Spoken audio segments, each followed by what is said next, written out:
I mean, we're still looking at the activities that are taking place within the NPP. You know, I spoke about a misstep earlier, which you said wasn't, but I mean, Nigerians are still asking questions that, okay, you had that one. Okay, if that wasn't a misstep, what about the intended alliance with Peter Obi before the arrival of the his current running mates? Yeah. What happened? Yeah, why couldn't we make that work? Is that also a fault from the other party, or is this a miscalculation, a misstep from the NNPP?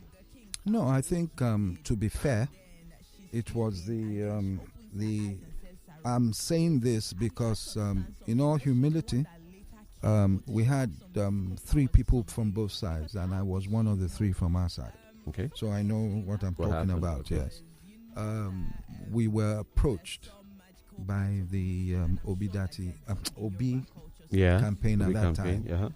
And it was that, yes, they would want to partner with us, but they would want, for the sake of the country, for us to support, for Kwankwaso to be a running mate to Peter Obi.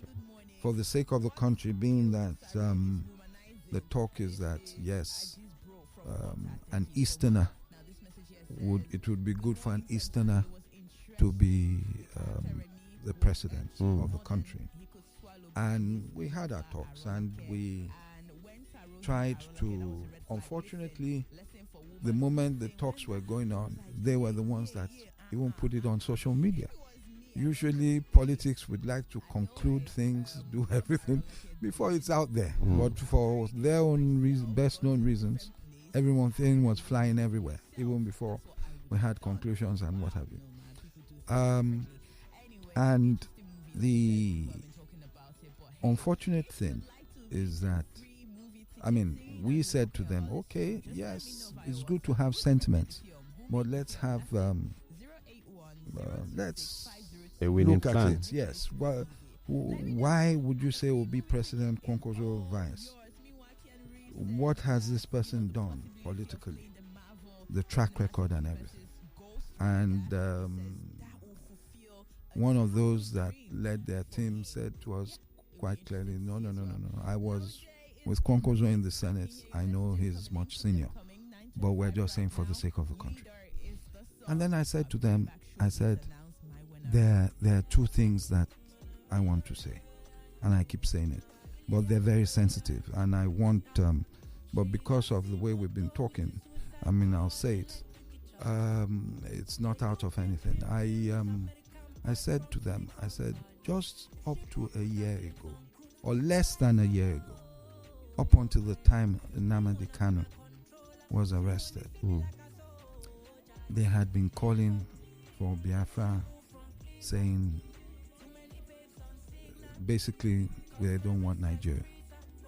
And none of you, I was speaking to the elder who was a former senator, none of you stood up to say no, one Nigeria. You understand? Maybe 1 or 2 people. But what I meant was that we didn't hear anything as other parts or as other parts of the federating units of Nigeria. You didn't. Now, a few months down the line, you suddenly want all Nigerians to put Nigeria into your hands. As we speak, as at that time, that was a few months back, and as we speak today, on Monday, there'll be sit at home in the East. I said, so how do you want us? Or some people, a lot of the youth that are supporting Obi, they don't see this as an issue. Okay. You understand? Some of the elderly people might see it as an issue. You understand? That's why I say it's sensitive. Yeah. It's sensitive, and I'm sorry I'm discussing it. I said, how? And no one could answer me. I said, so it's not that easy. You understand? 2 is the fact that the same sentiments that we have and say that, oh, an Easterner hasn't been president, and they're part of Nigeria, they should be given the opportunity to be president. The same sentiments we have is the sentiments for the Hausa.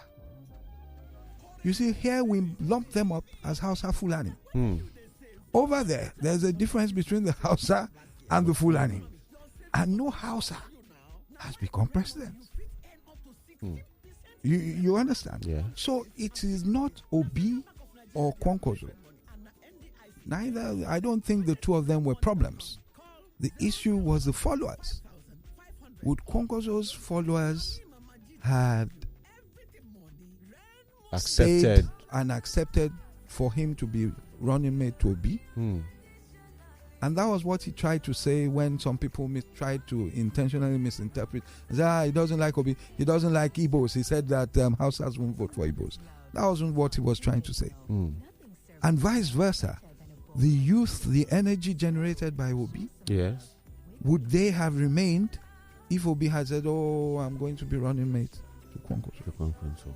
So it was the followers that made it difficult for both of them. So Nigerians truncated that process. Of course, but they wouldn't not know. The two. They wouldn't know that they did. All right. So I think it's good for us to take a short break right now, and let's just take this breather. We've been talking politics. Then we'll come back and look at the agenda for Nigeria moving forward. What can Nigerians look up to?